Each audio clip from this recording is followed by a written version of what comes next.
ஓம் ஸ்ரீ குருப்பியோ நம. ஸ்ரீ மகாபரிவாஜனம். இன்னைக்கு தெய்வத்தின் குரல் பாகம் 4 பக்தி என்ற தலைப்பில் பெரியவா சொல்றது மேலே வாசிக்கிறேன். இது பக்கம் 993 ஆரம்பிக்கிறது. ஒரு வார்த்தையின் முடிவை அடுத்த வார்த்தையின் ஆரம்பமாக கோத்து கொண்டு போவது போலவே பகவானின் நிகிரக அனுகிரகங்கள் தண்டிப்பதும் அருள்வதும் எப்படி இருக்கின்றன என்ற ஐடியாவையும் ஸ்லோகத்தில் டெவலப் பண்ணி கோர்த்து கொடுத்தால் போல் இருக்கிறது. மித்ர சசி திருஷ்டே. மித்ர என்றால் நண்பர் என்று எல்லோருக்கும் தெரிந்திருக்கும். பந்து மித்திரர்கள் என்று சொல்கிறோம். மித்ரனுக்கு ஆப்போசிட் அமித்ரன். இங்கே மித்ர சசி திருஷ்டே என்னும் போது மித்ர என்றால் சூரியன் என்று அர்த்தம். ஒரே வார்த்தையை வெவ்வேறு அர்த்தத்தில் பிரயோகிக்கிற அலங்காரத்தை இங்கே ஆச்சாரியால் கையாண்டிருக்கிறார். வேதம் நெடுகிலும் சூரியனை மித்ரன் என்றே சொல்லியிருக்கிறது. அந்த காலத்தில் வைதிகமான சூரியோபாசனை லோகம் பூராவிலுமே பரவி இருந்தது. தேசாந்திரங்களிலும் அதாவது அந்நிய நாடுகளிலும் இந்த மித்ர என்ற பெயர் அப்படி வழக்கில் இருந்திருக்கிறது. கிறிஸ்து பிறப்பதற்கு 1300 வருஷங்களுக்கு முன்பு எகிப்து தேசத்தில் 2 ராஜாக்கள் செய்து கொண்ட உடன்படிக்கை, அதாவது treaty of Ramesses II with the Hittites கூட மித்ர வருண சாட்சியாக செய்து கொண்டதாக இருக்கிறது. மித்ர சசி திருஷ்டி என்கிற இடத்தில் மித்ர என்றால் சூரியன், சசி என்றால் சந்திரன் என்று உங்களுக்கு தெரிந்திருக்கும். வெள்ளை வெளியேர் என்று இருக்கிற சந்திரனுக்குள்ளே நிழல் மாதிரி ஒன்று கருப்பாக தெரிகிறது அல்லவா? உற்று பார்த்தால் இது ஒரு முயல் மாதிரி தோன்றும். முயலை சம்ஸ்கிருதத்தில் சசம் என்பார்கள். முயலை தன்னிடத்தில் கொண்டது என்பதால் சந்திரனுக்கு சசாங்கன் என்றும் சசி என்றும் பெயர். மித்ரனையும் சசியும், அதாவது சந்திர சூரியர்களை 2 கண்களாக கொண்டவனைத்தான் மித்ர சசி திருஷ்டே என்று சொல்கிறார். பகவானின் விஸ்வரூபத்தில் விராட் சுரூபத்தில் அவனுக்கு சூரியன் வலதுகண், சந்திரன் இடதுகண். இந்திரனுக்கு அனுஜன், தனுஜர்களுக்கு அமித்ரன் என்றெல்லாம் வாமனாவதாரத்தை நினைவூட்டியதன் தொடர்ச்சியாக வாமன பிரம்மச்சாரி திரிவிக்ரமானாக விஸ்வரூபம் எடுத்து சந்திர சூரியர்களை கண்களாக காட்டியதும் இப்பொழுது ஞாபகப்படுத்துவது போல இருக்கிறது.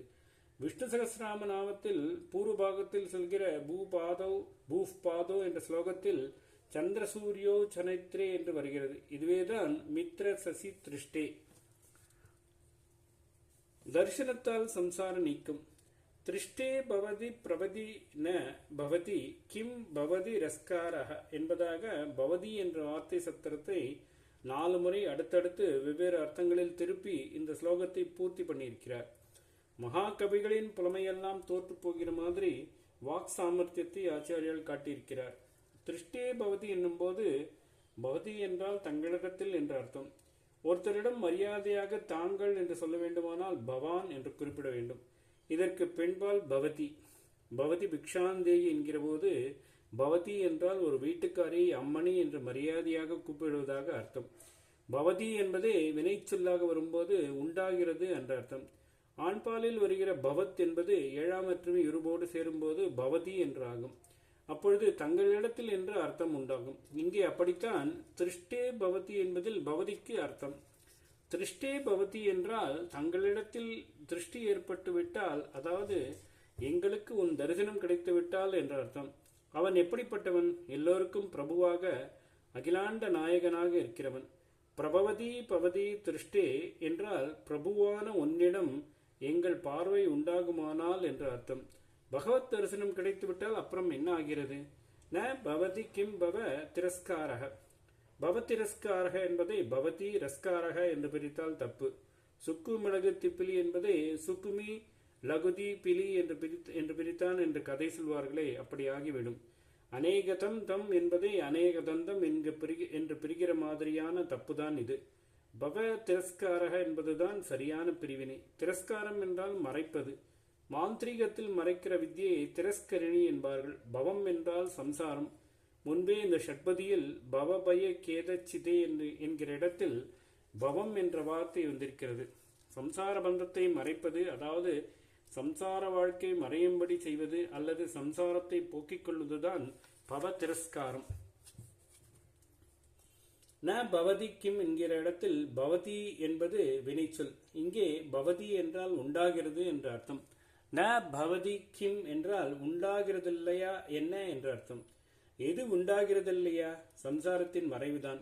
உன் தரிசனம் கிடைத்து விட்டால் அப்புறம் சம்சார நீக்கம் உண்டாகாமலும் இருக்குமா என்ன என்று கேள்வி ரூபத்தில் கேட்கிறார்.